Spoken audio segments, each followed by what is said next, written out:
talk about this March meeting, this March 20th meeting. Of course, the Russians have signaled support for an output freeze, but at the same point, Europe thinking it's not really going to happen. Why would it? The Saudis want price of oil to be low so they can knock out the Americans.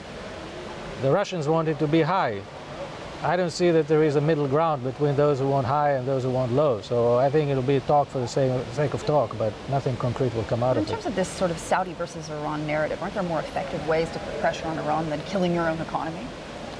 Well, it depends. If you take the near-term approach, you're right, but they take a long-term view of this.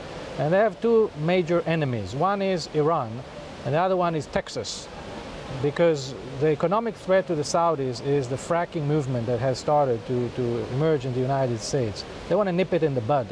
And the only way that they can nip it in the bud is to keep the price of oil low enough, for long enough, to knock out all these frackers out of the market, drive them into bankruptcy, and then go back to business. And McKinsey's predicting that the Saudis are going to have to somehow create a productive society, that they need something like $4 trillion worth of investment over the next decade or so to make their society function with these low oil prices right now. You're saying they're already knocking out U.S. production. You say that this is effective so far. How far or how long are they going to have to continue with these low oil prices?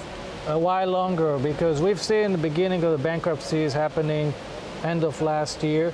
This year, we're predicting about 150 bankruptcies going into effect in North America. And not everybody will go bankrupt, but those with the highest production costs will not be able to survive. And those that are heavily leveraged will not be able to survive. So I think that will knock out production.